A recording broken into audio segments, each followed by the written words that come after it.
En janvier 2012, le FBI m'a appelé chez moi. Pourriez-vous venir au bureau de Washington jeudi à 10 h? J'ai répondu bien sûr. Je me suis rendu au bureau de Washington et ils ont commencé à m'interroger. J'ai passé ma vie à travailler avec le FBI. Alors si le FBI a besoin de mon aide, pas de problème. Ce n'est qu'au bout d'1 h et 45 minutes que j'ai compris. L'objet de l'enquête, c'était moi. Ils m'ont dit, on va être franc avec vous. Nous sommes en train de perquisitionner votre maison et nous saisissons vos ordinateurs. Mon expérience de lanceur d'alerte m'a révélé les mesures terrifiantes qu'un gouvernement peut prendre, et j'insiste sur ce point qu'il prendra contre ceux qui dénoncent les méthodes du pouvoir. Dans une véritable démocratie, le public a le droit d'être informé. Les écoutes illégales, la torture, ce sont les lanceurs d'alerte qui les ont révélées. Je ne pouvais pas me taire. Si je me taisais, j'étais complice d'une violation de la Constitution. J'étais un haut fonctionnaire de l'Agence nationale de sécurité, la NSA. J'aurais été complice d'un crime. Autrefois, les lanceurs d'alerte devaient choisir entre leur conscience et leur carrière. Aujourd'hui, ils risquent leur liberté et leur vie. Je n'ai pas commis de crime. Je saisirai la justice et je prouverai mon innocence. Je ne me laisserai pas intimider. Je suis aussi coriace que ces types. Je vais me battre.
Medals. John, did you get her? Yeah. Okay. Where's Max? He's sleeping. We have to wake him.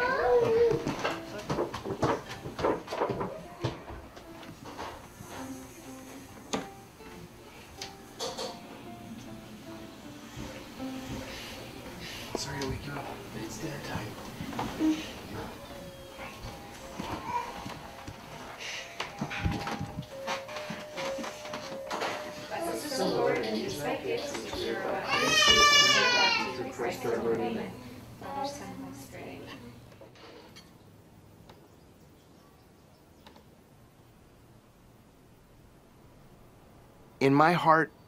Je sais que je vais gagner. Quand je déprime, ma femme me dit « Tu as la vérité pour toi ». Elle a raison. Je n'ai rien fait de mal. Il s'appelle John Kiriakou. Il a été un agent secret de la CIA pendant 15 ans. Vous acceptiez ces méthodes? Non, pas vraiment. J'ai refusé de participer à cet entraînement. J'ai été le premier agent de la CIA à confirmer l'usage de la torture sur des prisonniers appartenant à Al-Qaïda. Ça fait quoi? On a l'impression de se noyer. Les médias en avaient déjà parlé. Le Washington Post avait rapporté l'utilisation de la torture par la CIA, Human Rights Watch et Amnesty International avaient dénoncé ces méthodes. Dans mon esprit, je ne révélais rien de nouveau. Je n'étais jamais passé à la télévision. Je m'attendais à une interview de 10 minutes dont il ne diffuserait que 15 secondes. En fait, il m'a interrogé sur Abu Zubaydah et sur la torture. Le waterboarding, la torture par l'eau, ne devrait pas faire partie de nos méthodes. Pourquoi dites-vous cela maintenant? Nous sommes Américains, ce n'est pas digne de nous. L'interview a fait la une dans le monde entier. Toutes les chaînes de télévision américaines m'ont appelé. La CIA m'avait mis en accusation pour avoir divulgué des informations classées sur l'emploi du waterboarding. Heureusement pour le ministère de la Justice, ces informations n'étaient pas classées et ne justifiaient pas l'ouverture d'une instruction. Il est bon que ce sujet fasse l'objet d'un débat national. Le Congrès devrait s'en saisir. Le pays doit se prononcer. Notre pays veut-il recourir à ce genre de méthode? Après cette interview, j'étais devenu un renégat pour la CIA. Sans le savoir, que cela me plaise ou non, je ne faisais plus partie de l'agence.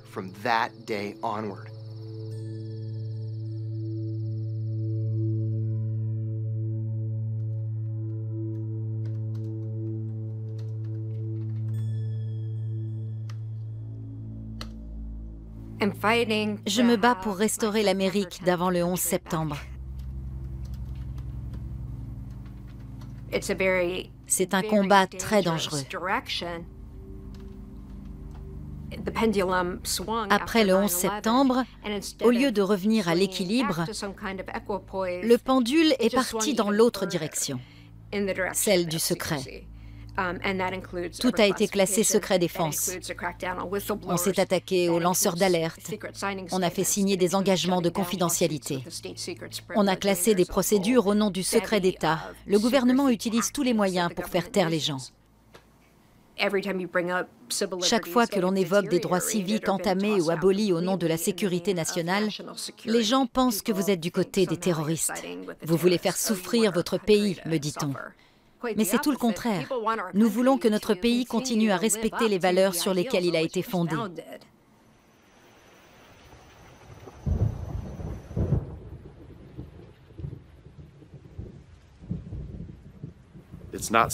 Devenir un lanceur d'alerte, ce n'est pas une ambition, ce n'est pas un plan de carrière. Qu'importe que les citoyens aient le droit d'être informés, ils vous accuseront de fuites illégales.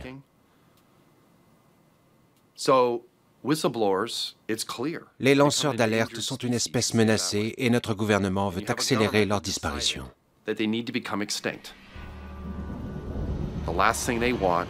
Ils veulent à tout prix éviter que l'on révèle ce qu'ils trament en secret en invoquant la sécurité du pays. Ils ont recours à l'Espionnage Act, la loi la plus répressive de notre arsenal judiciaire. Le message est clair, ils seront impitoyables. Ils ont choisi leur cible. Je suis dans le collimateur et ils ont dit « on va statuer un exemple ».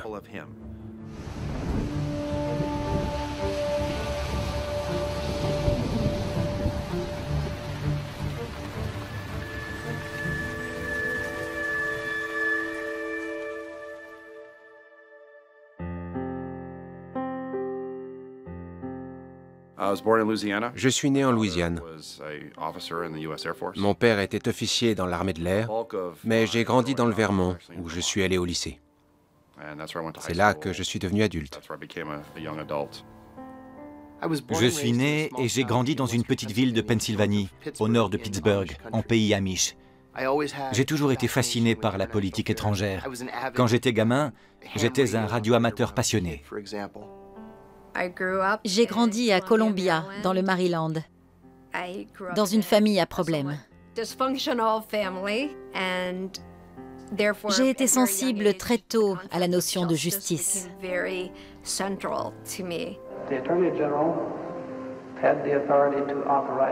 Je me souviens des cours d'instruction civique, on regardait les auditions du procès du Watergate.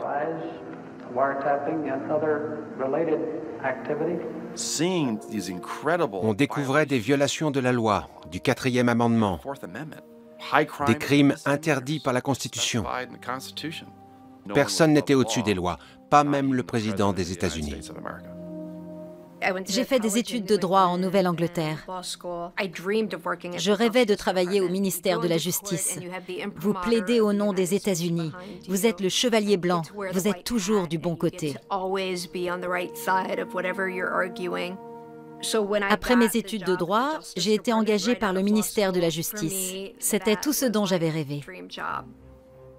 Je m'intéressais surtout au Moyen-Orient. J'étais au lycée pendant la crise des otages de Téhéran. Je me suis dit, je vais étudier à l'université George Washington. C'est à 2 rues de la Maison-Blanche. Je décidai de m'engager dans l'armée de l'air comme linguiste d'écoute. Un linguiste d'écoute suit les communications de pays étrangers en différentes langues. Moi, j'étais spécialiste de l'Allemagne de l'Est. Mon conseiller pédagogique était un professeur qui travaillait pour la CIA. Son rôle était de repérer des étudiants susceptibles d'intégrer l'agence. Il m'a demandé si cela m'intéressait de travailler pour la CIA et j'ai répondu « Pourquoi pas ?» J'ai suivi le processus de sélection et je me suis retrouvé à la CIA. J'ai travaillé brièvement pour la CIA et je suis devenu prestataire indépendant pour le gouvernement en conception de logiciels de 1989 à 2001. En février 2001, dans l'édition dominicale du Washington Post, je suis tombé sur une petite annonce intéressante. La NSA recrutait en dehors de la fonction publique. Je voulais servir mon pays et on m'offrait un poste à responsabilité. J'ai fait acte de candidature et j'ai été accepté. Pour la 4e fois, j'ai juré de défendre la Constitution. Et le jour où j'ai pris mes fonctions à la NSA, c'était le 11 septembre 2001. J'ai intégré une commission d'éthique qui venait d'être créée, le Bureau de conseil en responsabilité professionnelle. Nous étions chargés de vous éviter des ennuis, à la différence du Bureau de responsabilité professionnelle qui sanctionne les manquements à la déontologie. Notre rôle était de définir des impératifs déontologiques pour vous éviter de commettre des actes contraires à l'éthique. Pendant 2 ans, nous avons développé cette structure et ses missions. C'était passionnant. Mais après le 11 septembre, tout a changé.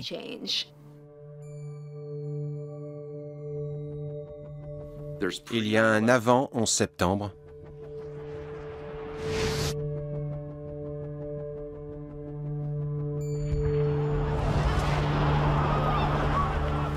Et un après 11 septembre. Ce qui s'est produit dans les semaines et les mois qui ont suivi le 11 septembre a fourni le cadre de tout ce qui s'est passé par la suite.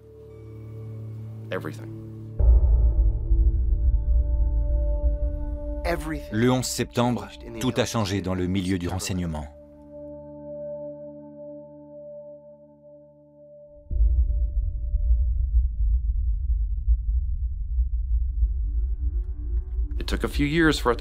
Le système s'est mis en place en quelques années. Pendant 4 ans, tout s'est fait dans le plus grand secret. Personne n'était au courant. Nous allons tous les tuer.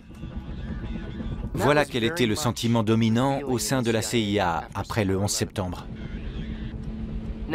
Au fil du temps, cette animosité a décliné chez certains employés. Mais d'autres agents de la CIA continuaient à penser qu'il s'agissait d'une lutte à mort, qu'il n'y avait pas de zone grise, que c'était noir ou blanc. On ne s'embarrassait plus de précautions, on s'arrangeait avec les règles. On développait des arguments spécieux, comme par exemple la justification de la torture par un de mes camarades de fac de droit, John Yoo. Après le 11 septembre, la priorité de la NSA a été d'obtenir un maximum d'informations, où qu'elles soient. On m'a dit, il nous faut ces informations, à tout prix. On traversait une crise. Mais j'ai vite compris que ce n'était pas une crise ordinaire. Pendant une réunion, mon supérieur m'a dit « Le 11 septembre est une aubaine pour la NSA. Nous allons enfin obtenir du Congrès les financements que nous réclamons. Et bien plus encore. » Les activités de contre-terrorisme, extrêmement limitées avant le 11 septembre, ont connu une progression exponentielle après l'attentat. George Tenet, à l'époque directeur de la CIA, a envoyé un mémo à toutes les agences de renseignement. Envoyez-nous tous les projets en cours, toutes les technologies à l'étude, nous en avons besoin. Ma mission était de repérer les nouvelles technologies au sein de la NSA, de les soumettre à mes supérieurs pour pouvoir les mettre en œuvre. Peu après le 11 septembre, je leur ai présenté ThinThread. Un programme extraordinaire. Ce système avait été mis au point avant le 11 septembre et tenait compte des dispositions de la loi FISA qui protégeait les données personnelles des citoyens américains.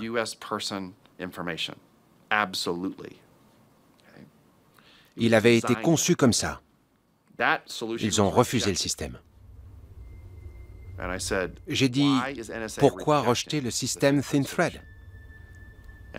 J'ai insisté, je sentais que quelque chose ne tournait pas rond.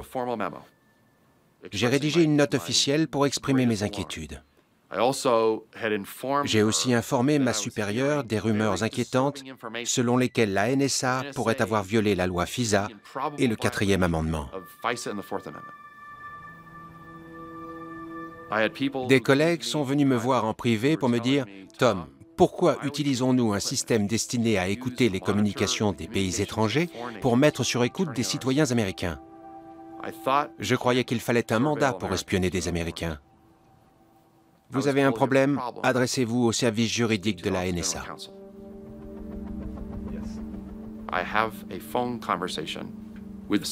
J'ai appelé le chef du service juridique qui m'a déclaré « La NSA est l'agence responsable de l'exécution de ce programme. Les juristes ont donné leur feu vert. La Maison-Blanche a autorisé le programme. C'est parfaitement légal. » Quand il a dit « C'est parfaitement légal », j'ai senti mes cheveux se dresser sur ma tête. Ce que j'ignorais à l'époque, c'est que la NSA, sous l'autorité du général Michael Hayden, avait conclu un accord secret avec la Maison-Blanche. Très peu de gens étaient au courant. En un mot, un système qui était destiné à écouter des puissances étrangères visait à présent notre propre pays. On avait ouvert la boîte de Pandore. On avait instrumentalisé les États-Unis d'Amérique. On allait déployer dans notre pays des méthodes conçues pour espionner les puissances étrangères et pratiquer la surveillance électronique à grande échelle.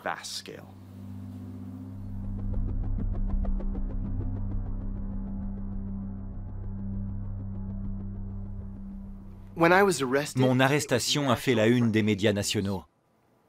Fox News titrait même « Un ancien officier de la CIA livre des informations à Al-Qaïda ». This morning, a former CIA officer is accused of repeatedly leaking classified secrets to reporters. Investigators say he potentially put the lives of covert officers at risk. These are very serious charges for the ex-CIA intel officer. Prosecutors say he told 3 journalists the role of a CIA officer in the capture of a top Al-Qaeda leader. Abu Zubaydah reportedly waterboarded more than 80 times, a controversial interrogation technique. Dans un éditorial publié dans le San Francisco Chronicle, un responsable de l'Heritage Foundation m'a qualifié de traître. J'ai tenu à lire certains articles qui me concernaient. Tous parlaient de Jesselyn Radack. Je me suis dit, cette femme a tout compris. Il y a une grande différence entre faire fuiter des informations et être un lanceur d'alerte. Moi, j'ai pointé du doigt des violations du droit par le gouvernement. Il fallait que je rencontre cette femme. Au regard de la loi, on devient un lanceur d'alerte quand on révèle des preuves d'escroquerie, de dilapidation, de violation des règlements ou d'actes illégaux.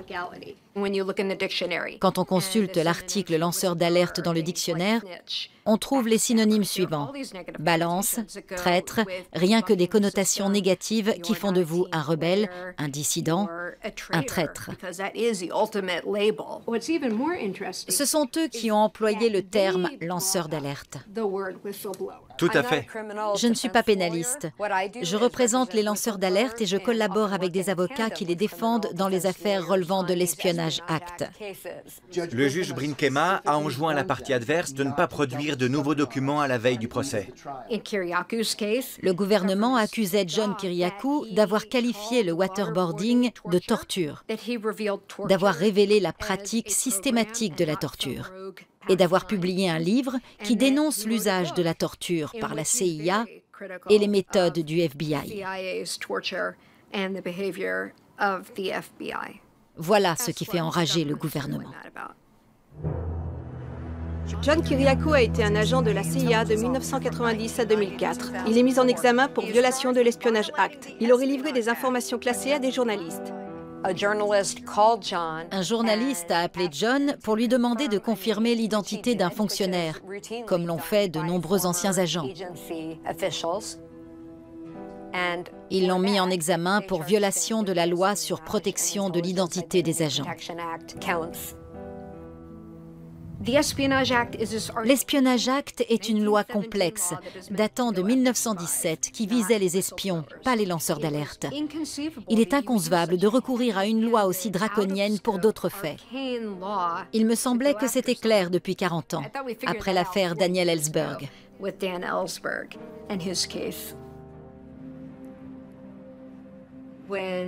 Quand Tom Drake a été mis en examen au titre de l'Espionnage Act, je me suis dit que cela ne se reproduirait pas.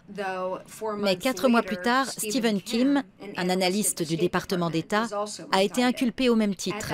J'ai examiné les archives et j'ai découvert qu'un certain Shammai Leibowitz avait, 1 an plus tôt, plaidé coupable d'une violation d'un autre paragraphe de l'Espionnage Act. Cela devenait systématique. Si l'on examine tous ces cas, il y a Shammai Leibowitz, linguiste consultant, Tom Drake, de la NSA, Stephen Kim, du département d'État, Jeff Sterling, de la CIA, John Kiriakou, CIA, et Bradley Manning, armée de terre. Ces 6 hommes ont tous travaillé pour l'administration Obama dans les domaines de la sécurité nationale et du renseignement.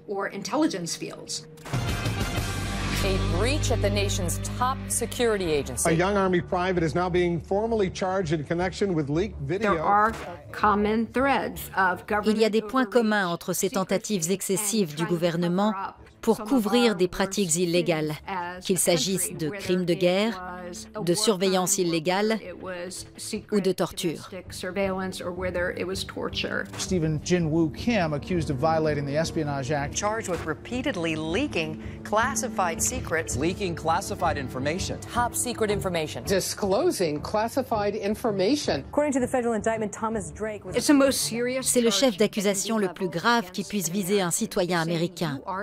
Cela revient à dire « Vous êtes un ennemi de l'État ». Pourquoi avoir recours à cette loi? Pour envoyer un signal fort, pour intimider les gens qui voudraient parler.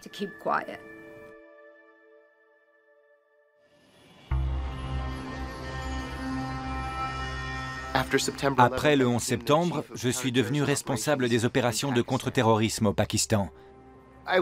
En arrivant, on m'a demandé d'établir une procédure pour capturer un terroriste caché en lieu sûr. J'ai réfléchi à la question. Comment vais-je procéder? Quelle serait la première étape pour capturer un terroriste dans sa cache? Il faudrait faire ça de nuit, disons à 2 heures du matin. J'ai écrit 2 heures du matin en haut de la page. Petit à petit, j'ai élaboré une procédure. On nous a signalé la présence d'Abu Zubaydah au Pakistan. À l'époque, nous pensions qu'Abu Zubaydah était le numéro 3 d'Al-Qaïda. Nous savions qu'il était quelque part au Pakistan, mais le Pakistan, c'est grand comme le Texas. Il a commis une erreur qui nous a permis de réduire le nombre de ses caches à 14 sites. Nous avons fait venir une grosse équipe, moitié CIA, moitié FBI, des armes, des moyens électroniques et des talkie-walkies. On a attaqué les 14 sites simultanément. Il se trouvait dans une de ces caches. Il a essayé de s'échapper en sautant du toit de sa maison sur celui d'une maison voisine. Les Pakistanais lui ont tiré dessus. Il a été blessé gravement à l'estomac, au pubis et à la cuisse. Il est resté dans le coma 1 jour et demi. J'ai été le premier à pouvoir lui parler. Il m'a d'abord demandé un verre de vin rouge et quelques heures plus tard, il m'a demandé de l'étouffer avec un coussin. Quand il a repris ses esprits, Il a compris qu'il était prisonnier des Américains. Il voulait savoir ce qui allait lui arriver, où il allait être transféré. Il avait très peur de l'inconnu. J'ignorais où on allait le transférer. Je ne savais pas qu'on allait le torturer. Je n'avais pas à le savoir. Il me récitait des poèmes qu'il avait écrits. Il pleurait à l'idée de ne pas connaître les joies de la paternité, les caresses d'une femme. Je me souviens lui avoir dit « Je devrais te haïr, vouloir te tuer. Mais ce n'est pas le cas. Tu fais pitié. » C'était un jeune type, il n'avait pas 30 ans, et il n'arrêtait pas de pleurer. J'ai dit à un de mes collègues « C'est ça la menace Al-Qaïda? C'est ça dont nous avons peur ?» Ça m'a ouvert les yeux. C'étaient des pauvres types, des jeunes gars illettrés et désœuvrés. Je peux vous assurer que 99% d'entre eux n'avaient pas lu le Coran. Ce n'étaient pas des croyants. Ils n'avaient pas prêté allégeance à Oussama Ben Laden. Ils voulaient juste sortir de leur village au Yémen et se faire un peu de fric. Je me suis dit que l'on avait exagéré l'importance de cette mission. Un collègue est venu me dire « Le QG envoie un jet privé pour transférer le prisonnier. » À 3 heures du matin, nous l'avons sorti sur une civière. Il était affolé. Il m'a demandé de lui tenir la main. Il voulait savoir si on allait le tuer. Je lui ai dit « Non, ça fait longtemps qu'on te cherchait. Tu vas être bien soigné aux États-Unis. » Un médecin lui a fait une piqûre de Démérol, il s'est assoupi et on l'a embarqué dans le jet privé. L'un des agents qui était venu le chercher est descendu de l'avion. Il était entièrement vêtu de noir, une cagoule noire, un pull noir. Il m'a appelé par mon nom. « John ?» J'ai répondu « Tu es qui ?» Il a retiré sa cagoule et j'ai reconnu un de mes anciens supérieurs au QG. Il m'a demandé « Qu'est-ce que tu fais ici ?» J'ai dit « Je dirige le contre-terrorisme, et toi, qu'est-ce que tu fais ici ?» Il m'a dit « Je prends livraison du prisonnier. » « Qui est-ce d'ailleurs ?» J'ai répondu « Désolé, tu n'as pas à le savoir. » J'ai ajouté « Où l'emmenez-vous » À quoi il a répondu « Tu n'as pas à le savoir. » Eh bien, bon vol. L'avion a décollé et je ne l'ai plus jamais revu. Quand je suis rentré du Pakistan, on m'a dit que la CIA avait lancé un programme intitulé « Techniques améliorées d'interrogatoire ». On m'a demandé si je voulais être formé à ces techniques améliorées. Tout ça m'a révulsé. D'abord, soyons clairs, c'est de la torture. Ils peuvent affubler ça de n'importe quel euphémisme, ça reste de la torture. Je suis revenu au département antiterroriste et je leur ai dit « Je ne suis pas d'accord avec ce programme ». Ensuite, j'ai appris par la rumeur que nous avions créé un réseau de prisons secrètes dans le monde entier, dont même les chefs d'État de ces pays ignoraient l'existence. Il s'agissait d'accords passés entre le chef de la CIA et les patrons des services secrets de différents pays. C'étaient des installations provisoires pour nous permettre d'interroger des individus sans avoir à se préoccuper des lois et des droits civiques.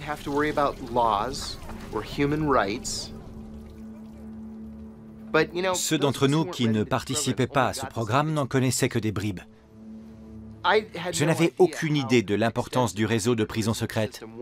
Je l'ai découvert dans la presse, 2 ans après avoir quitté l'agence.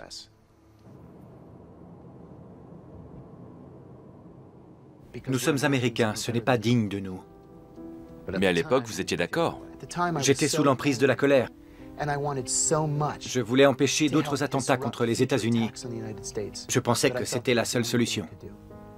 Ça a marché avec Zubeida? Oui. La CIA m'avait menti. On nous avait dit qu'Abu Zubeida avait été soumis une seule fois au waterboarding, qu'il avait craqué et donné des informations exploitables. Il a répondu à toutes les questions comme je vous parle. À votre avis, le waterboarding l'a fait avouer? Je le pense, oui. Cela a eu des conséquences? Oui. Ces informations nous ont permis de déjouer de nombreux attentats. Tout cela s'est révélé faux. Nous le savons parce qu'en 2009, dans son rapport, l'inspecteur général de la CIA notait qu'Abu Zubaydah avait subi le waterboarding à 83 reprises, sans livrer aucune information exploitable. Croyez-moi, je regrette mes propos de l'époque. Mais je me fondais sur les informations dont je disposais alors et qui étaient inexactes. Il est possible qu'Abu Zubaydah n'ait jamais été un membre d'Al-Qaïda. C'était peut-être un sympathisant, un professionnel de la logistique qui fournissait des médicaments ou des faux documents. Nous n'en savons rien. Mais il n'était pas un haut responsable d'Al-Qaïda, comme le prétendaient la CIA, la NSA et la Maison-Blanche.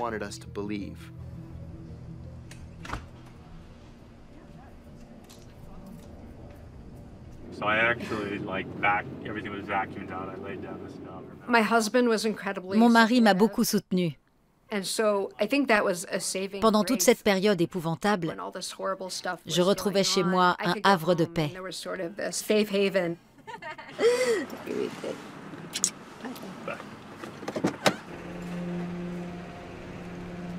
Je m'étais fait une promesse. Si j'arrivais à sortir de cette situation dramatique, je consacrerais ma vie à la défense des lanceurs d'alerte.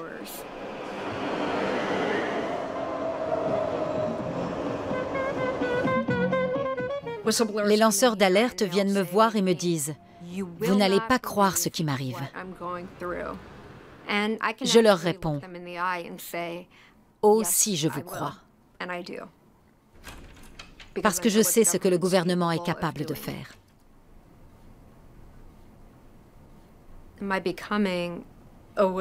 Je suis devenue lanceur d'alerte à partir du 7 décembre 2001.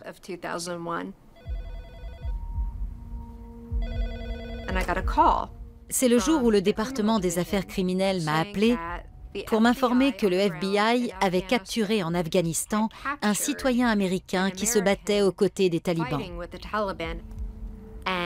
Mon homologue voulait savoir si le FBI pouvait l'interroger hors la présence d'un avocat. J'ai répondu sans hésiter que cet Américain, un certain John Walker Lint, avait un avocat. Pour mon département, c'était une question élémentaire. J'ai répondu « Il doit s'agir d'un interrogatoire préliminaire d'un suspect en garde à vue, et il ne s'agit pas d'une opération secrète. » Je n'y ai plus pensé pendant le week-end.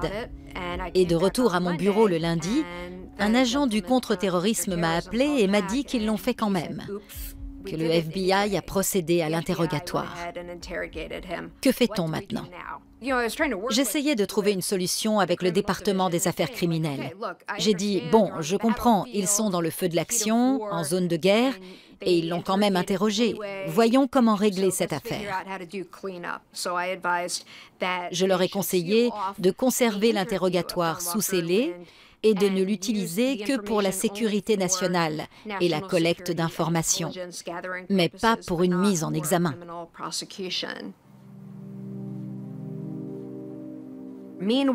Dans le même temps, des images commençaient à circuler, montrant ce type nu, attaché à une civière, les yeux bandés et les mains attachées devant ses parties génitales.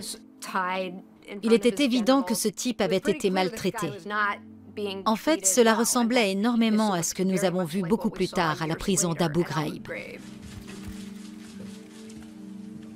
Aujourd'hui, je peux vous annoncer la mise en examen de John Walker Lint, un citoyen américain. Le ministre de la Justice, Ashcroft, affectionnait les conférences de presse à grand spectacle. Il révéla que John Walker Lint avait été mis en examen. Un journaliste lui demanda si on lui avait fourni un avocat. Ashcroft répondit « Je crois qu'il faut bien comprendre que le suspect a le droit de choisir son avocat, mais qu'il n'a pas jusqu'ici exercé ce droit. »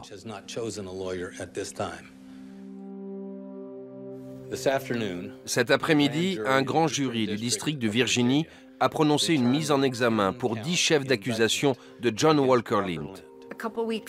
2 semaines plus tard, on lui demande des précisions sur le traitement de John Walker Lindh. Et il déclare que les droits de John Walker Lindh, le droit de garder le silence et le droit à un avocat, ont été scrupuleusement respectés. c'était un mensonge flagrant. Tout le monde avait lu les journaux et vu les images de ce type que l'on torturait. La défense fait valoir que ces déclarations au FBI sont sans valeur parce qu'il les a faites après avoir été confiné pendant 3 jours dans ce conteneur en métal. Chaque jour apportait son lot d'informations. Bâillonné, les mains et les jambes attachées à une civière. Il avait une balle dans la jambe. On l'avait confiné dans un conteneur. Ma supérieure hiérarchique me suggérait avec insistance de laisser tomber l'affaire et j'étais inquiète. Il s'agit d'une violation de l'éthique. Nous n'avons pas trouvé de solution avec le département des affaires criminelles.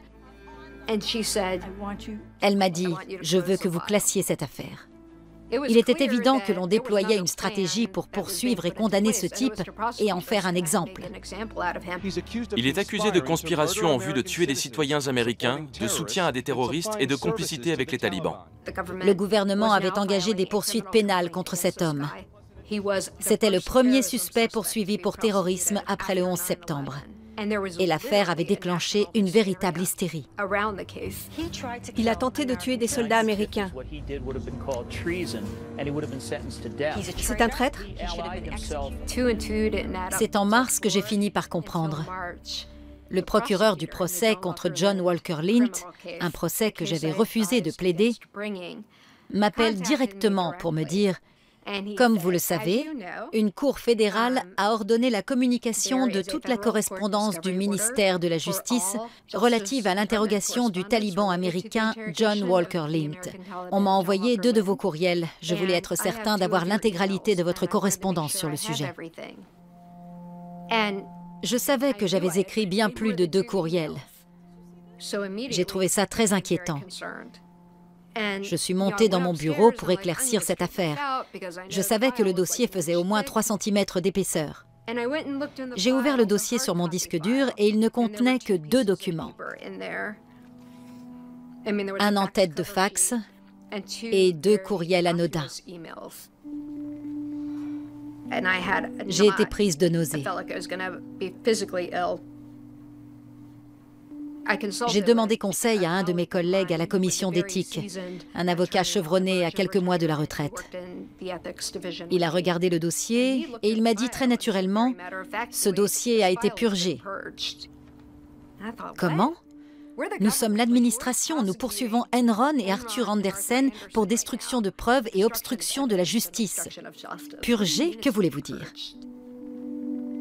Le contenu de ce dossier était très incriminant parce qu'il prouvait que le FBI avait commis une violation de l'éthique en interrogeant John Walker Lindh. Si cette confession ne pouvait pas être produite au procès, l'accusation s'effondrait. J'ai appelé le service technique. Est-il possible de récupérer ces documents? C'est très important. On m'a dit que c'était possible et j'ai récupéré les 14 courriels qui couvraient l'affaire. J'ai envoyé une note à ma supérieure hiérarchique. Je ne comprends pas pourquoi ces documents n'étaient pas dans le dossier. J'ai fait une copie de cette note avec les pièces jointes pour éviter qu'elles ne disparaissent à nouveau. Et je l'ai donnée à ma supérieure. Elle m'a demandé « Pourquoi ces documents n'étaient-ils pas dans le dossier ?» C'était une question de pure forme. Je lui ai dit « Je ne sais pas ce qui se passe ici, mais ce n'est pas légal et je vous donne mon préavis, je démissionne. » Je pense que des responsables importants du ministère de la Justice voulaient dissimuler le fait que la commission d'éthique avait décidé de violer la loi à l'insu d'une cour de justice.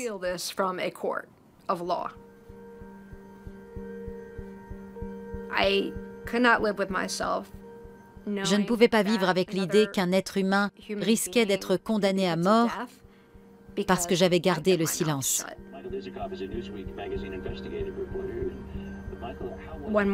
Un matin, j'entends Michael Isikoff dire à la radio « Le ministère de la Justice déclare qu'il n'a jamais refusé à John Walker le droit d'être représenté par un avocat. » J'ai appelé Isikoff et je lui ai dit « Je ne sais pas qui vous a raconté ces conneries, mais c'est complètement faux. J'ai des courriels qui le prouvent. » Je suis allée dans une boutique de FedEx et je lui ai faxé les courriels. Il m'a dit qu'il allait écrire un article et m'a demandé si je consentais à être citée.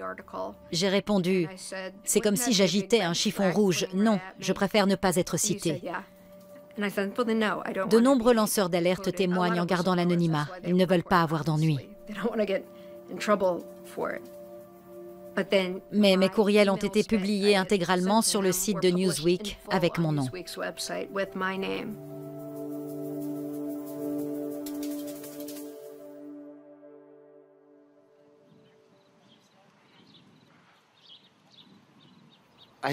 J'en avais assez. L'agence n'était plus ce qu'elle avait été avant le 11 septembre. J'ai démissionné sans aucun regret. J'ai trouvé un poste auprès de la Commission sénatoriale des Affaires étrangères. Un jour, un journaliste m'appelle. Selon lui, la CIA abusait de l'accord de principe avec le département d'État pour garantir l'anonymat de leurs agents afin de protéger des individus qui avaient participé au programme de torture et éviter que leur nom n'apparaisse dans les médias. J'ai écrit à l'agence pour demander des éclaircissements. Au bout de 6 semaines, un de mes collègues passe me voir à mon bureau et me dit « Tu as eu une réponse de la CIA à ton courrier ?» Je réponds « Non, je n'ai rien eu. » En fait, dit-il, la lettre est classée top secret information sensible. Avec le poste que j'occupais, je n'étais pas habilité à lire ce genre de courrier. Je lui ai demandé « Que disait cette lettre ?»« Va te faire foutre. » Je me suis dit, ils sont toujours fâchés. Et puis mon livre est sorti, ce qui les a vraiment mis en pétard. Son nouveau livre, L'espion réticent, ma vie secrète dans la guerre de la CIA contre le terrorisme. Je ne sais pas. Pourquoi avez-vous continué à pratiquer la torture si les informations obtenues étaient sans intérêt? Tout le monde paniquait. On ne pouvait pas s'arrêter de peur de louper une information capitale. Khalid Sheikh Mohammed et Nashiri, le 3e prisonnier soumis au waterboarding, nous ont fourni de fausses informations. Ils ont avoué ce qu'à leur sens, l'interrogateur voulait entendre pour faire cesser la torture.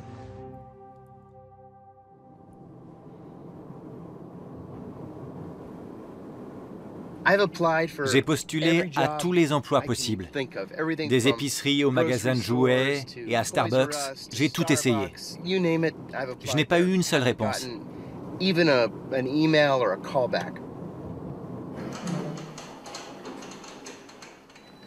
Je vous avoue que le travail me manque.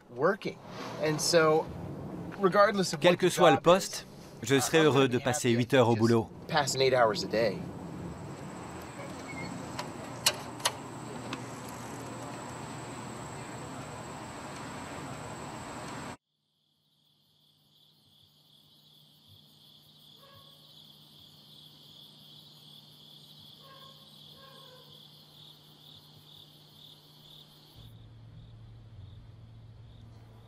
Il y a des informations dans mon livre qui les ont vraiment embêtés. J'ai donné les noms des protagonistes, des types qui n'étaient pas infiltrés. Je voulais témoigner que je n'approuvais pas ce genre de méthode. Ce n'est pas acceptable. Le gouvernement américain et la CIA ne devraient pas être impliqués dans ce genre de pratique.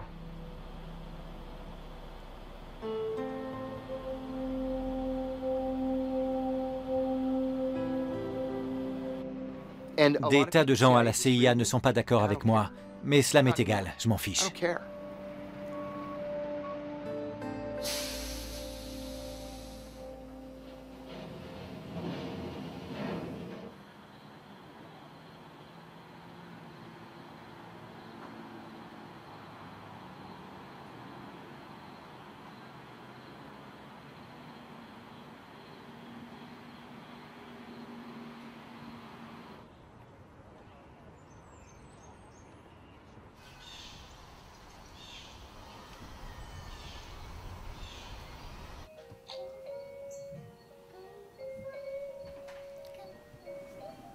Quand il est à la maison, c'est presque une obsession.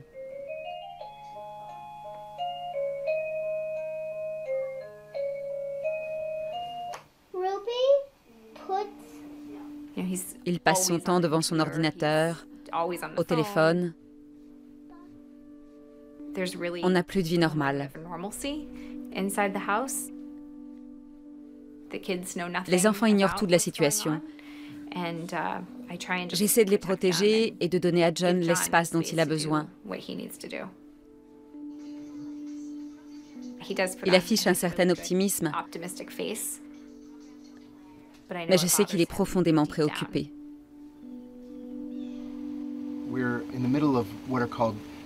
Nous sommes en train de passer en revue les documents classés. Nous avons identifié une centaine de documents classés qui pourraient étayer ma défense. Dans cette affaire, c'est le juge Brinkema qui va décider des éléments qui seront produits au cours du procès devant un jury de ses pairs. C'est une phase décisive. Le juge tranchera en ma faveur ou non, ou bien il prendra une position médiane. J'ai lu tous ces documents et ils sont indispensables à ma défense.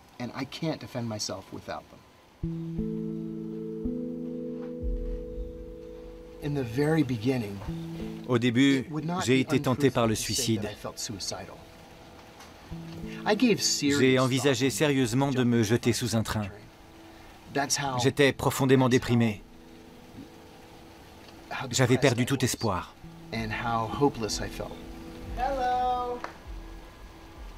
Dès notre première rencontre, mes avocats m'ont dit que si je plaidais coupable, cela me coûterait entre 50 et 100 000 $. Mais si vous voulez un procès, on sera plus près de 500 000 $. Aujourd'hui, j'en ai déjà pour $1 million. Et si nous poursuivons la procédure, on pourrait atteindre $2 millions. Je ne peux pas payer une telle somme. Je ne sais pas si je pourrai jamais payer ces frais de justice.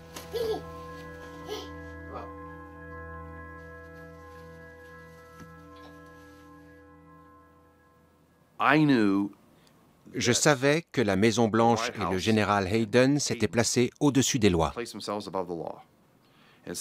Au lieu de respecter la Constitution, ils avaient choisi de ne pas la respecter. Ils avaient violé leur serment de respecter, de défendre et de protéger la Constitution. J'ai tiré toutes les sonnettes d'alarme en interne. Au début de 2002, je suis appelé comme témoin par une commission d'enquête sénatoriale. Je leur donne des informations ultra secrètes en ma possession. Non seulement je leur ai donné tout ce que je savais sur Thin Thread, mais j'ai aussi pris connaissance d'informations détenues par la NSA, des informations que l'agence avait transmises aux plus hautes autorités militaires et qui auraient pu empêcher l'attentat du 11 septembre. J'ai tout donné à la commission. Des informations sur Al-Qaïda et des organisations affiliées qui auraient largement contribué à éviter ce complot. La NSA détenait toutes ces informations. Mais personne n'en connaissait l'existence parce que leur système était lamentable. La NSA avait lamentablement échoué dans sa mission.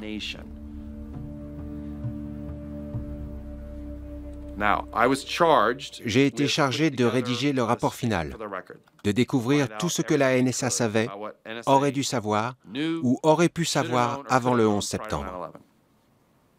Au cours de cette enquête, j'ai obtenu des informations extraordinaires qui ont toutes été consignées dans mon rapport. Alors que j'étais en Angleterre pour une autre mission, j'ai reçu un coup de fil d'un collègue affolé. « Tom, on nous a débarqué de l'enquête. Pourquoi ? Tu le sauras quand tu seras rentré. »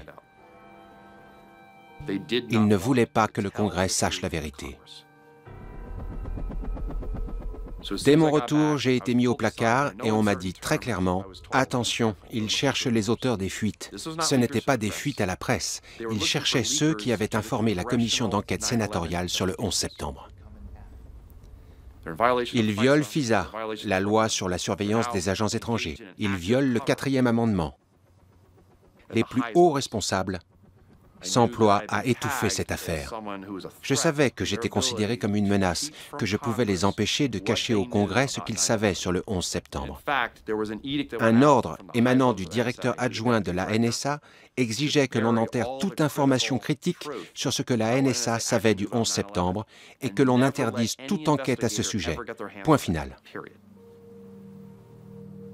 Je suis confronté à des fraudes à grande échelle, des violations de la Constitution.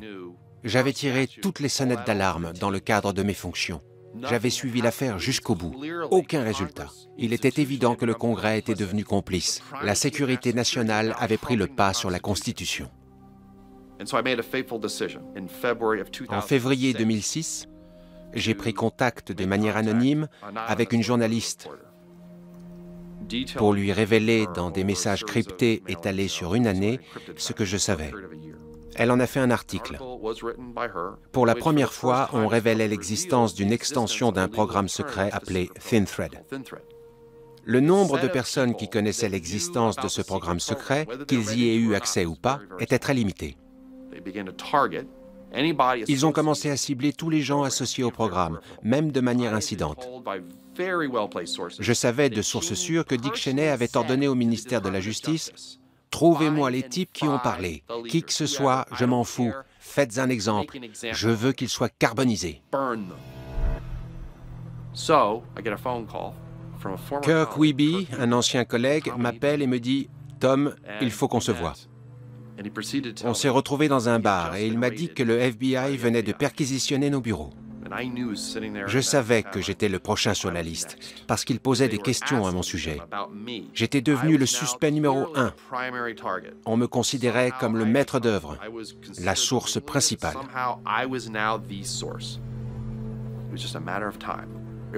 C'était juste une question de temps. On m'avait déjà placé sur écoute. J'étais filé en permanence.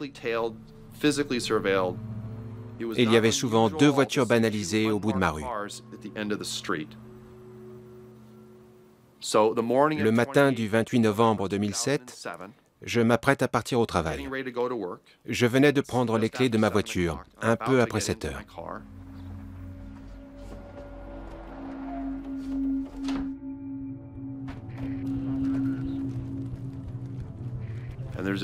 On frappe violemment à ma porte.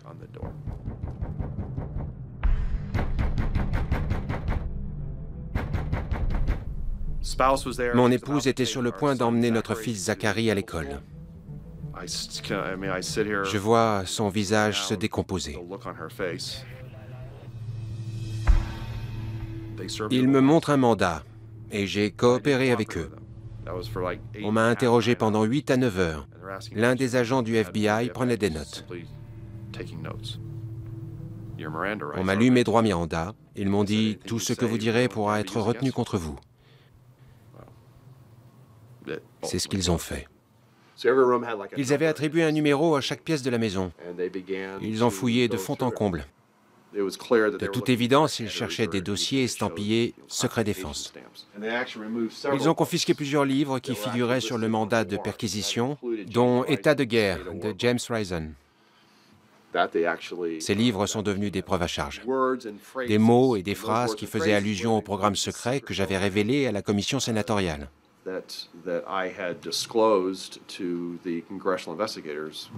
Je pensais qu'ils procéderaient rationnellement en consignant tout ce qu'ils trouveraient. Mais non. Ils ont retourné la maison, il y en avait partout. C'était vraiment curieux. Ils ont ouvert tous les tiroirs, tous les placards. Ils examinaient les casseroles. Ils cherchaient, là derrière, sous l'évier.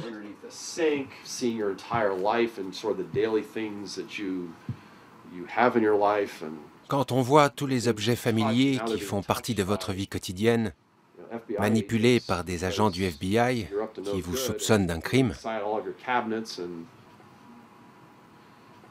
oui, on a le sentiment d'un viol de sa vie privée.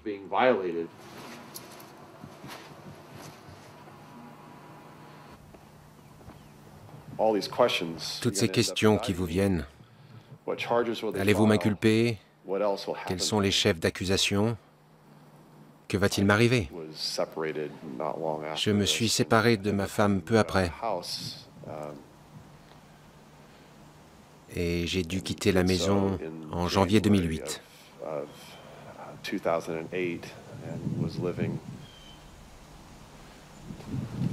J'ai vécu presque un an un peu plus haut, vers le nord. Oui. C'est le prix que l'on paie.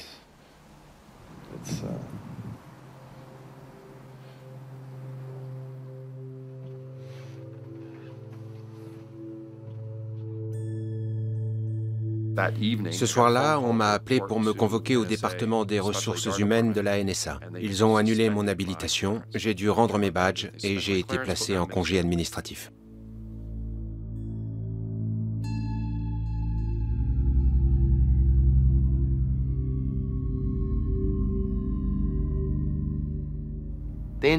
Ils m'ont inculpé pour 3 chefs d'accusation d'espionnage. Je faisais l'objet d'une enquête depuis mon interview à ABC en 2007. Ils m'avaient dans le collimateur depuis décembre 2007, en raison de mes activités officielles. J'étais un haut fonctionnaire dans une commission de contrôle sénatoriale. Ils ont tenté d'accréditer l'idée que j'avais livré des informations à la presse. Je suis très inquiète pour John, autant sur le plan professionnel que sur le plan humain. C'est très difficile pour n'importe qui, aussi fort soit-il, de sortir indemne d'une telle expérience.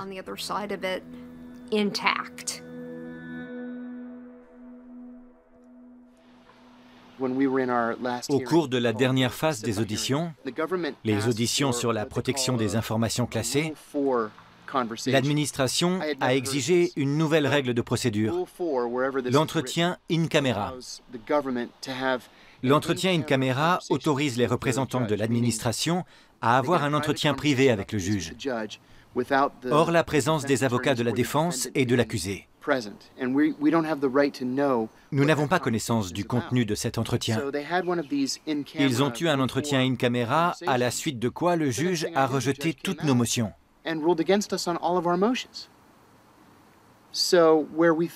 Nous pensions pouvoir produire des informations déclassées pour étayer ma défense. En fin de compte, nous n'avions plus aucun élément.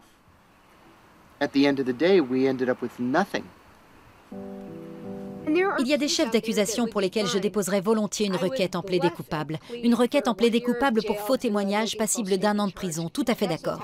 C'est un chef d'accusation que l'on accole systématiquement à toute procédure. Mais plaidé coupable dans le cadre de la loi sur la protection de l'identité des agents de renseignement, il n'y a qu'un seul exemple dans toute la jurisprudence. Nous ne voulions pas être les seconds. Mes avocats avaient pris contact officieusement avec le procureur pour voir si l'on pouvait envisager une négociation. En moins de 24 heures, on nous a fait une proposition. Les gens qui doivent prendre une décision qui va bouleverser toute leur existence ont le droit de savoir ce qui les attend. Nous allons en Virginie, à cette adresse. L'un de mes avocats, celui que j'estimais et respectais le plus, s'est penché vers moi et m'a dit « Si vous étiez mon frère, je vous conseillerais d'accepter cette offre. Vous n'aurez pas une meilleure proposition. Et si vous ne l'acceptez pas, vous allez passer le reste de votre vie en prison. » J'avais le sentiment que nous allions provoquer un esclandre. C'est lamentable d'en arriver là. Mais il a envoyé un courriel à un de ses avocats disant « Je ne suis pas sûr de vouloir plaider coupable. » Je lui ai dit « Si vous n'informez pas clairement vos avocats, ils vont voir le juge Brinkema dans moins d'1 heure et lui dire « Notre client a décidé de plaider coupable. »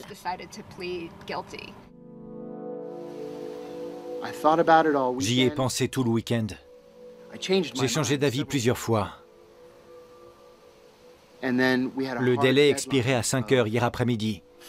Ils m'ont appelé à 6 heures et m'ont dit « Il est temps de prendre une décision. »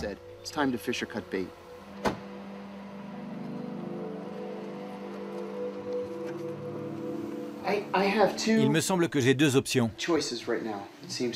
Soit je vire mes avocats et je prends quelqu'un d'autre, soit j'accepte leur proposition. Ils m'ont assuré qu'ils me défendraient avec acharnement, mais ils pensent que je vais perdre et que je risque de 6 à 12 ans d'emprisonnement. Je crois qu'ils ont décidé de ne pas prendre en compte les différents niveaux d'anonymat, parce que personne ne s'en souciera. Laissez-moi vous dire. J'ai violé la loi. Je vais vous dire pourquoi c'est important. C'est là-dessus qu'ils veulent vous imposer une transaction. Ils savent que leur position est fragile. Ils savent que la loi sur la protection des agents est si restrictive qu'elle rend impossible de fournir une preuve à charge. Nous en avons parlé toute la nuit. Je suis rentré à la maison, j'ai emmené les enfants à l'école et je suis revenu m'allonger 1 heure parce que je n'ai pas dormi de la nuit. Ma femme ne pourrait pas faire vivre la famille avec son salaire. Nous pourrions emprunter de quoi tenir 2 ans sans nous déclarer en faillite.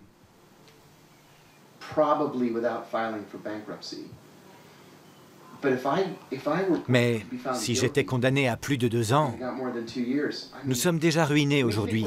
Nous serions ruinés pour toujours.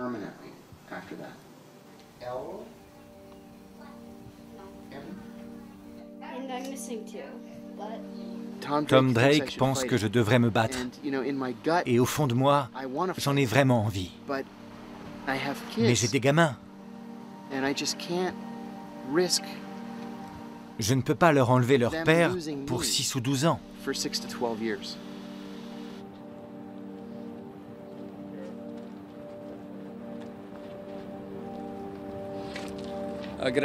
Bonjour, je serai bref. John Kiriakou est un Américain loyal à son pays qu'il aime profondément. Il a servi de nombreuses années à la CIA. Il a accompli des missions difficiles et souvent dangereuses. Rien dans la requête d'aujourd'hui n'entame la valeur de ses services à la patrie et la contribution qu'il a apportée à la sécurité de notre pays.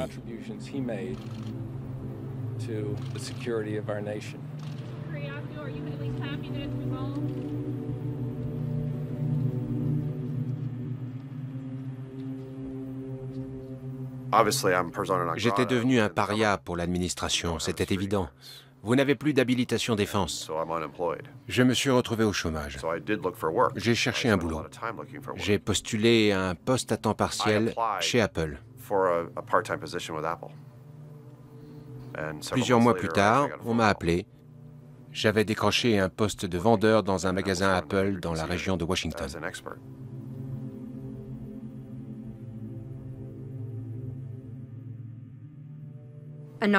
J'ai fait l'objet de représailles.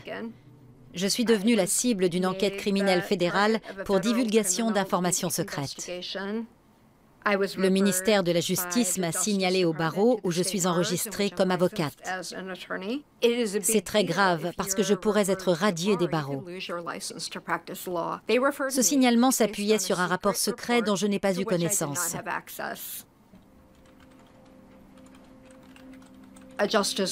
Un enquêteur du ministère de la Justice a appelé le cabinet d'avocats où je travaillais pour leur dire qu'ils avaient engagé une criminelle.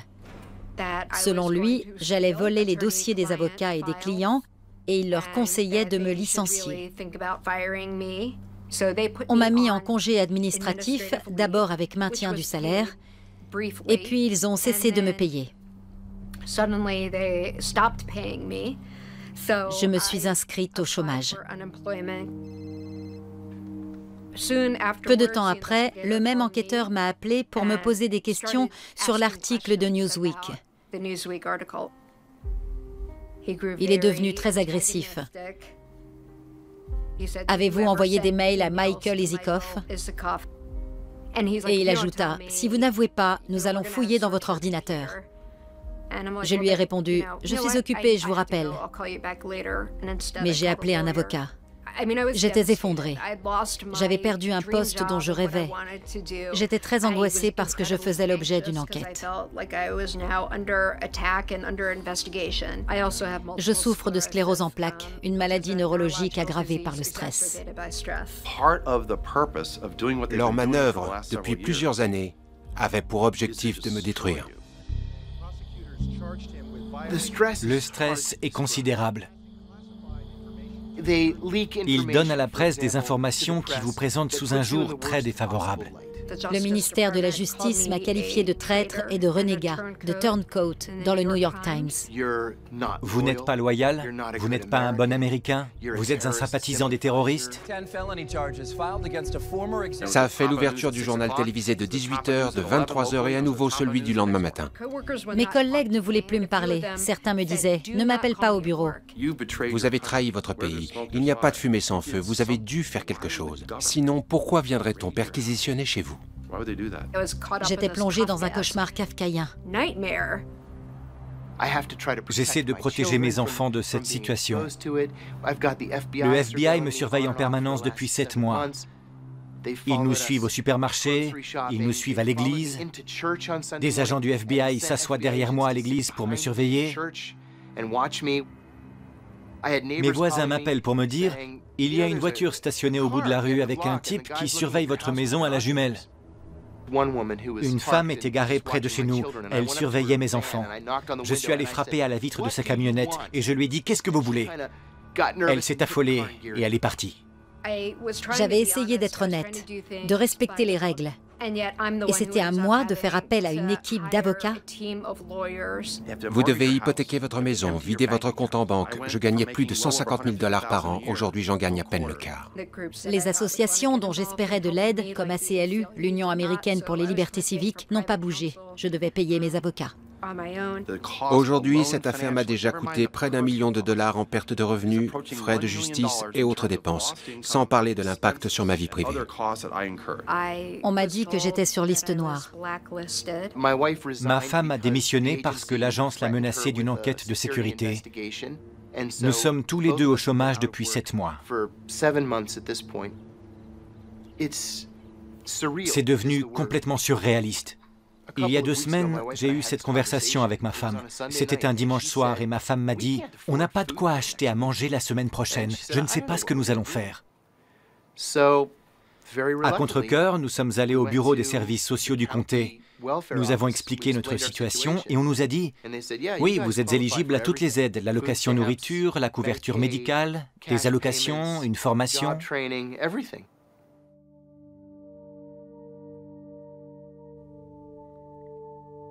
Ma grossesse m'a stabilisée, mes enfants aussi.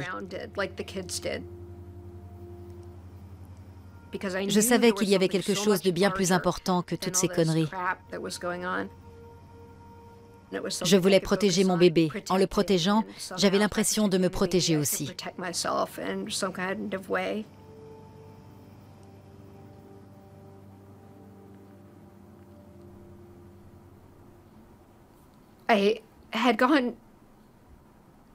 J'étais à mon bureau, au cabinet d'avocat où je travaillais encore, quand mon patron est venu me voir pour me dire « Notre associé à New York et l'agent Powell font le tour des bureaux. »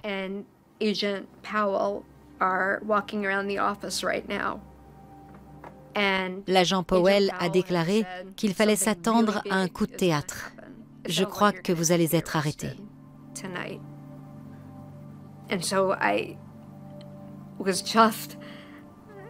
J'étais terrifiée. Les nuits étaient terribles pour moi. Tous mes cauchemars revenaient. Je me voyais arrêtée et menottée devant les mamans du voisinage, poussée dans la voiture des policiers, incarcérée.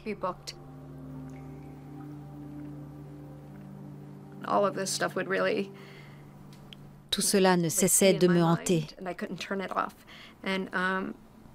Quand je me suis réveillée le lendemain, je baignais dans le sang.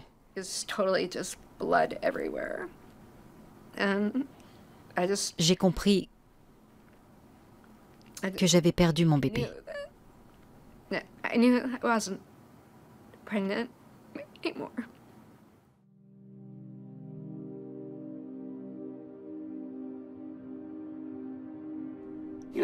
Dans mon quartier, il y a une église orthodoxe.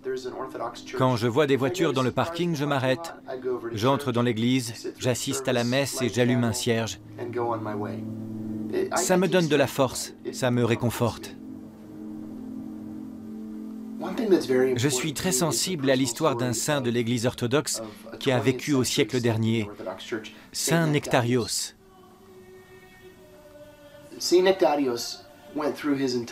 Saint Nectarios a passé sa vie à dénoncer ou à réfuter les mensonges que faisaient courir à son sujet les individus qui convoitaient son poste.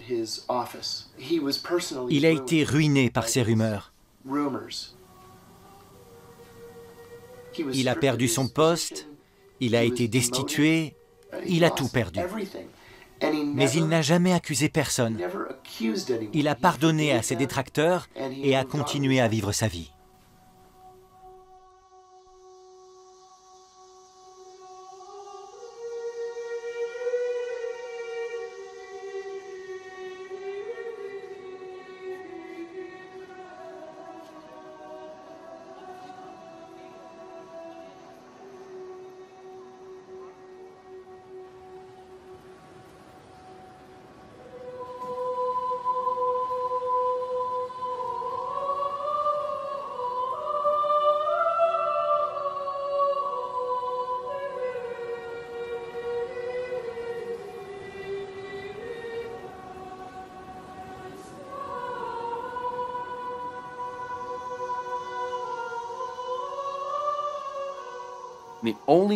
La seule plateforme d'expression, le seul garde-fou contre les menées secrètes de l'administration, le seul recours pour exposer les enjeux, pour moi-même en tant que citoyen américain, mais aussi les enjeux pour le pays tout entier, c'était le tribunal de l'opinion publique. C'est Jesslyn Radack qui a mené ce combat. J'ai découvert le procès fait à Tom dans la presse et j'ai tout de suite été choquée. Manifestement, on avait franchi des limites. Même si j'avais été harcelée par l'administration Bush, je n'avais jamais été poursuivie. Dans cette affaire, on traînait un homme en justice. J'ai veillé toute la nuit et j'ai rédigé un éditorial expliquant la différence entre divulguer des informations sensibles et être un lanceur d'alerte. Je l'ai envoyé à la presse et le Los Angeles Times l'a publié. J'envoie souvent des articles à la presse, comme une bouée, en espérant que quelqu'un veuille bien s'en saisir. Elle a compris que j'étais un lanceur d'alerte. Elle a mesuré les enjeux parce qu'elle s'est trouvée elle-même dans le collimateur d'une administration qui voulait la punir de s'être engagée pour dire la vérité. Je devais mener une campagne d'information, expliquer les représailles qui frappaient les lanceurs d'alerte. Drake avait utilisé les voies de recours officielles. Il s'était adressé à l'inspecteur général et il était victime de représailles. Ils l'ont trompé et dénoncé au ministère de la Justice pour qu'il soit poursuivi. Jane Mayer, du New Yorker, a écrit un grand article, une enquête approfondie. L'administration déclare qu'il a trahi son pays. La semaine suivante, le magazine télévisé 60 minutes a traité le sujet. Il y a eu des éditoriaux dans le Los Angeles Times, le Washington Post, qui soulignaient que Tom Drake était un lanceur d'alerte et qu'il était ridicule de se servir de l'Espionnage Act contre lui. La presse nous a vraiment sauvés. Aujourd'hui, les procureurs fédéraux ont renoncé à presque toutes les poursuites engagées contre Thomas Drake, un ancien responsable des services de renseignement qui est sorti libre du tribunal de Baltimore. Drake avait été mis en examen au titre de l'Espionnage Act pour avoir divulgué des informations sensibles. C'est un échec retentissant pour le ministère de la Justice qui s'attaque aux fuites au sein de l'administration.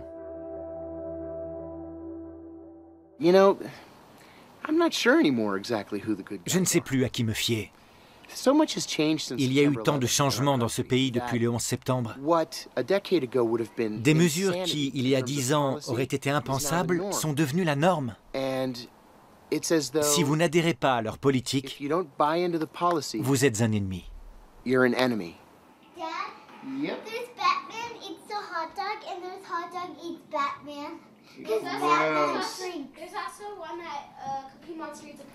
Au cours du week-end, l'affaire du général Petraeus a connu de nouveaux développements.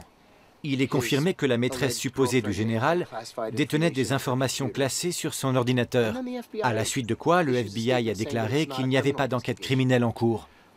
La semaine dernière, ils ont mis en examen pour espionnage un traducteur à Bahreïn qui aurait envoyé des documents classés aux archives de l'université de Stanford. Si cette femme détenait des informations classées sur son ordinateur, elle les avait certainement obtenues de Petraeus. Pourquoi ne sont-ils pas poursuivis pour espionnage? Bon, je n'oublie rien. Téléphone, lunettes. Je suis myope. C'est bon. En l'occurrence, si vous êtes général et copain du président, ou si vous êtes la petite amie du général, on ne vous fera rien. Si vous n'êtes personne, vous irez en prison, au titre de l'espionnage Act, ou pour une accusation moins grave, mais dans tous les cas, vous irez en prison.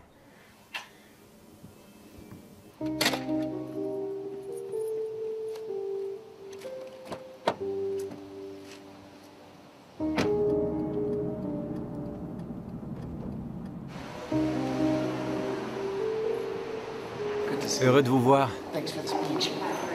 Merci d'avoir relu mon discours. C'est parfait. Il y a un passage où vous dites « Cette épreuve a été très pénible pour mes enfants ». J'ai oublié d'ajouter « et pour mon épouse ». Oui, mes enfants. Les enfants grandissent.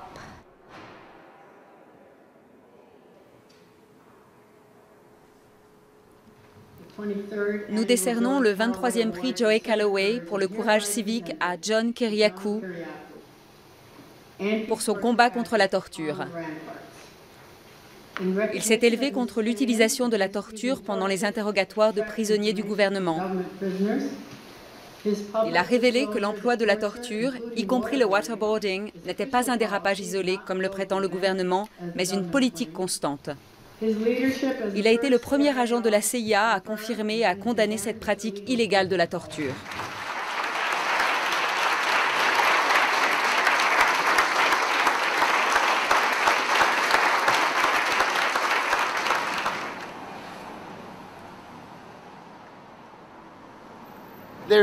On dit qu'il pourrait me menotter et m'embarquer demain. Oui. Je vais retirer ma croix et mon alliance avant de me rendre au tribunal. Je ne sais pas. Il pourrait m'envoyer en prison. Ne t'inquiète pas. D'accord? Non, ne t'inquiète pas.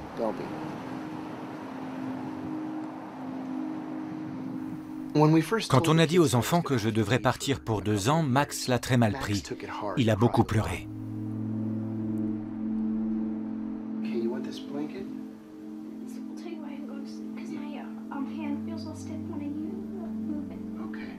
Il était très triste parce que je ne pourrais pas être là pour son anniversaire. Je ne serai pas là pour sa première communion.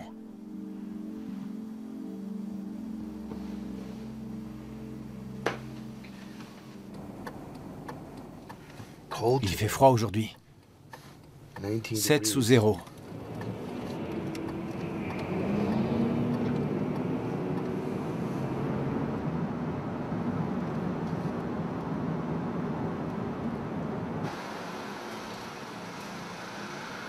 Bonjour. Bonjour. Ils ne veulent pas que je fasse une déclaration. Je vais dire, je veux juste remercier les gens.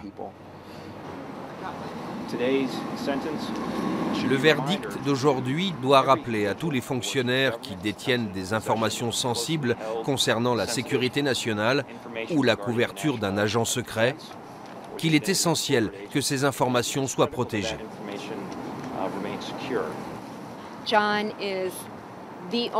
John est le seul agent de la CIA qui va aller en prison en raison du programme de torture. Et il n'a torturé personne. Il est aussi le seul agent de la CIA qui va être emprisonné pour avoir divulgué des informations à la presse, alors qu'il y a de nombreux responsables qui ont divulgué des informations classées, y compris sur les sources et les procédures à Hollywood pour la production de Zero Dark 30. Et cela ne semble poser aucun problème.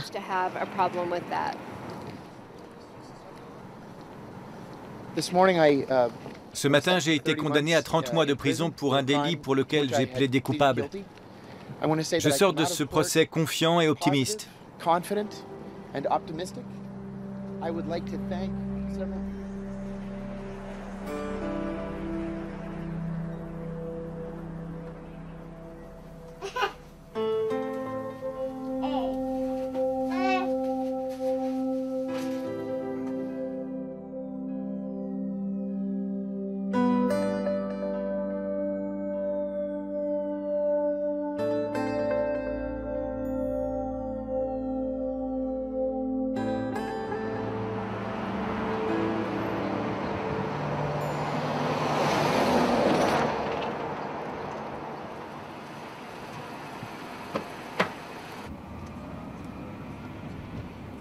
Aujourd'hui, je vais m'adresser à une seule personne, Barack Obama.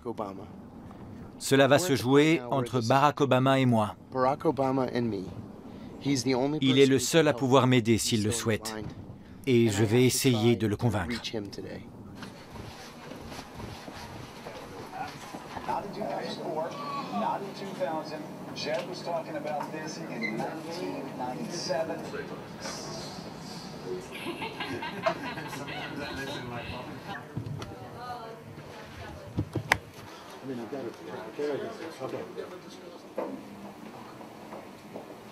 by.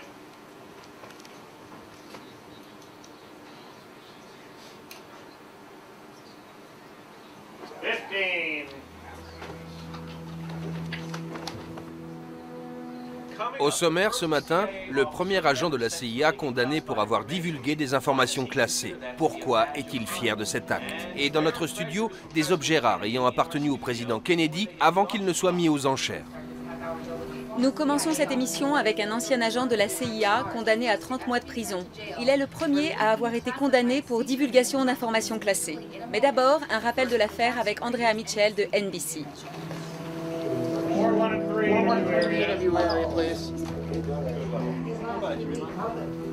Il s'agit d'une requête de la défense pour les détenus de Guantanamo.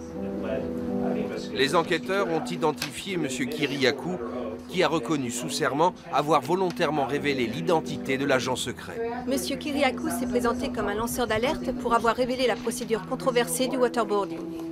Aujourd'hui, John Kiriakou est notre invité. Bonjour John, ravi de vous voir. Bonjour, merci de me recevoir. Les avis sont partagés sur cette affaire. Certains considèrent que vous avez trahi vos anciens collègues pour devenir célèbre, vendre des livres et devenir consultant. Pour d'autres, vous êtes un lanceur d'alerte, vous avez eu le courage de parler et vous êtes poursuivi à tort. Vous dites être fier de votre condamnation. C'est vrai. Je suis fier de cette condamnation parce que ce verdict ne condamne pas une fuite. Depuis le début, c'est le procès de la torture. Je vous arrête. Vous avez reconnu et plaidé coupable d'avoir révélé l'identité d'un agent secret de la CIA. C'est un délit. Oui. Vous ne le contestez pas? Non, et je n'aurais pas dû le faire. C'était une grave erreur. En fait, en 2007, vous avez déclaré sur MSNBC que l'agence avait été injustement attaquée sur la pratique du waterboarding. C'est plutôt une défense de cette pratique qu'une condamnation, non? Je me fondais sur les notes internes à la CIA qui disaient que cette pratique était efficace, mais il s'agissait d'un mensonge. Vous avez reconnu avoir révélé l'identité d'un agent, mais aussi avoir divulgué des informations classées à un second journaliste. Avez-vous demandé à ces journalistes ce qu'ils allaient faire de ces informations? Un journaliste est venu me trouver et m'a dit « Que pouvez-vous me dire au sujet de ce monsieur ?» L'accusation a souligné que vous avez révélé la participation de cet agent à des opérations secrètes. Il y a un an, vous avez dit au FBI que vous saviez qu'il s'agissait d'un agent secret.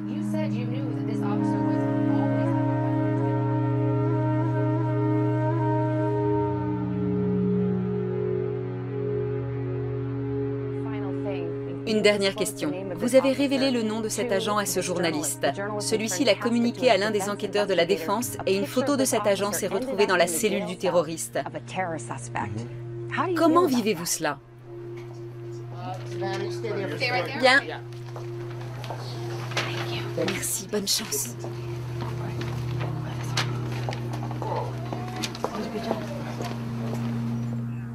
Vous ne pensez pas que ça va m'aider?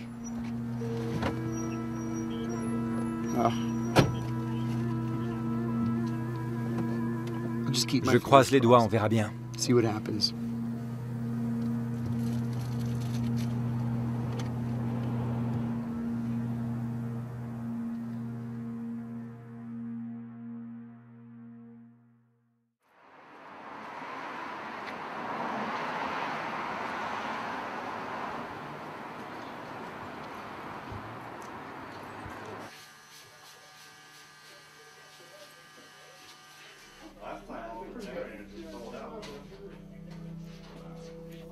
On n'a jamais employé le terme de prison devant les enfants. Je leur ai dit, j'étais en conflit avec le FBI pendant 1 an et malheureusement j'ai perdu.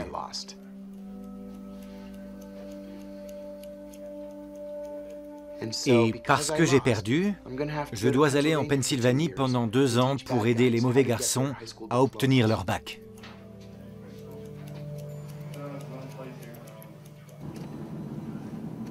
À la fin de ce contrat, je rentrerai à la maison, nous serons à nouveau tous réunis et la vie reprendra comme avant.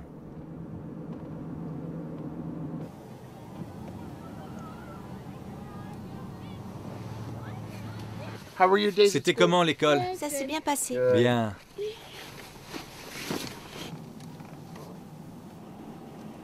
C'est la dernière fois que je viens vous chercher à l'école avant un moment. Je voudrais que mon papa soit toujours avec moi. Vous allez passer de belles vacances cet été. Mais tu seras pas avec nous. Non. Pourquoi? J'aurais aimé que tu gagnes, papa. Oui? Tu aurais dû gagner. Quoi, ma chérie? Tu aurais dû gagner. Oui, j'aurais aussi voulu gagner. Max? Tu veux jouer dans le jardin? Tu as mis ton blouson? J'espère que le jour de mon départ sera aussi normal que possible pour les enfants.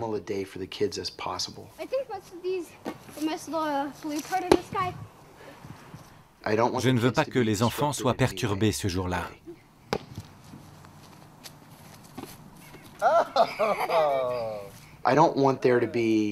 Je ne veux pas qu'il y ait des larmes. Mon Dieu, qu'allons-nous faire pendant 2 ans? Je veux éviter tout ça. Je veux qu'ils se disent, papa va aller travailler, on le verra le week-end et tout ira bien. Je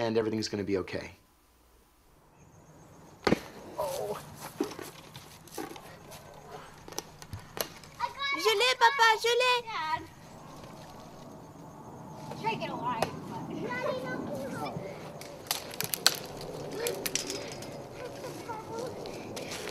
Ça va? Tu t'es fait mal? Fais voir.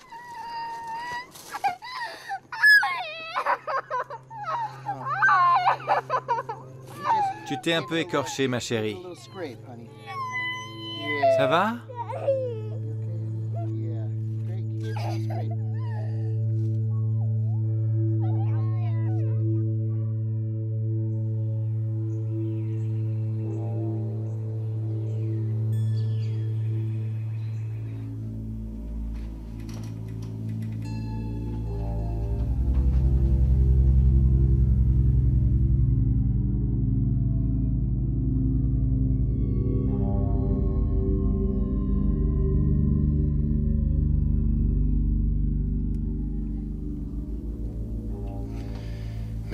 Je suis fatigué.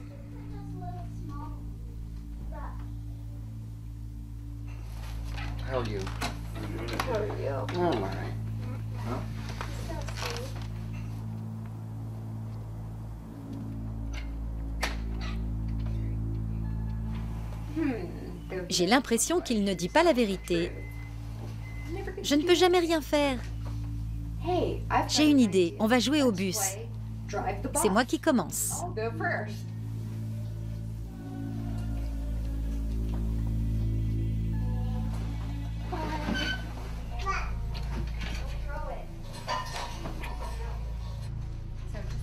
Envoyez-moi un texto et j'aurai votre numéro.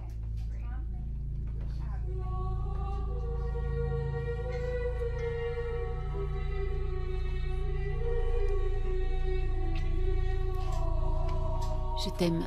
Bonne route.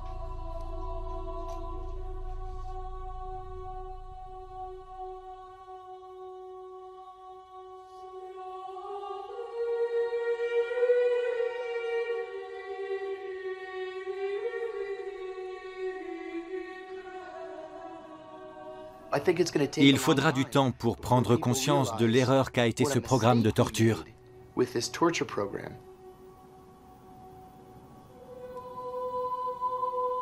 Dans 30 ou 40 ans, les gens diront « Nous avons torturé des gens dans notre pays ? Avions-nous perdu la tête ?» Je suis très inquiet pour l'avenir de notre République. Si cette tendance se confirme, celle d'un régime sécuritaire, d'un régime du secret, il ne peut pas coexister avec une démocratie constitutionnelle. C'est l'un ou l'autre. Dans toute l'histoire des États-Unis, seulement 10 personnes ont été inculpées d'espionnage pour avoir divulgué des informations classées, 7 d'entre elles sous la présidence Obama. Quand on accuse un individu d'être un traître, il est rejeté par sa famille et ses amis, et il doit supporter des frais de justice astronomiques. Tout cela a pour but de mener le lanceur d'alerte à la ruine, de l'affaiblir au point où il est prêt à plaider coupable de n'importe quel crime, simplement pour mettre un terme à ce cauchemar. J'en sais quelque chose. Les 3 chefs d'accusation d'espionnage dont je dois répondre font de moi une des 7 d'Obama.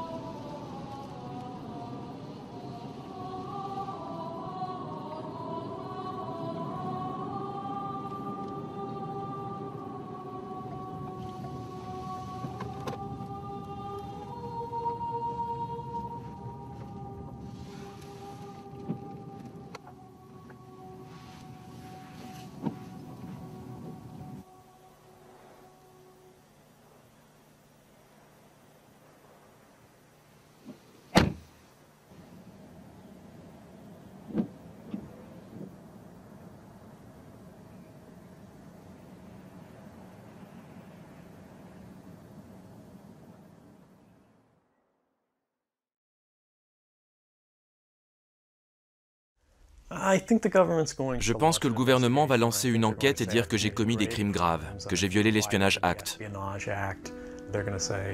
Ils diront que j'ai aidé nos ennemis.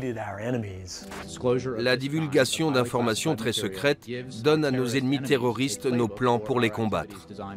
Alors que l'affaire Snowden continue de faire l'actualité, le programme de surveillance suscite de nombreuses questions. La Maison-Blanche ne souhaite pas commenter cette affaire. L'administration tente par tous les moyens d'étouffer le contenu de ces révélations. Pourquoi est-ce que le gouvernement espionne ses propres citoyens? Ce qui nous inquiète, c'est qu'ils ont intercepté ces conversations téléphoniques, ces courriels, et qu'ils ont été tentés de les écouter et de les lire, qu'ils en aient eu le droit ou pas. Le gouvernement américain a systématiquement violé les articles de la Constitution qui protègent les citoyens de notre pays. Il a violé l'intégrité de pays étrangers et les droits fondamentaux des citoyens de ces pays. Certaines de ces enquêtes ont été lancées sous l'administration Bush, comme l'affaire du lanceur d'alerte de la NSA, Tom Drake. Mais c'est sous la présidence d'Obama que des gens ont été condamnés au titre de l'Espionnage Act. Il est mon seul client emprisonné pour ces raisons. Il est incarcéré à tort. Il est parfaitement conscient qu'il s'agit d'un procès politique. Quant à moi, son avocate, j'ai fait de mon mieux sur le plan juridique. Mais je considère que j'ai échoué. Aujourd'hui, j'aimerais l'aider davantage sur le plan personnel.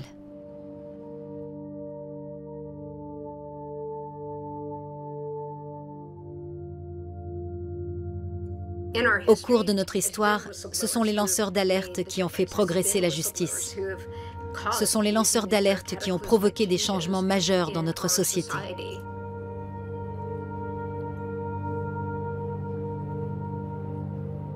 Je crois que la liberté peut l'emporter sur la peur.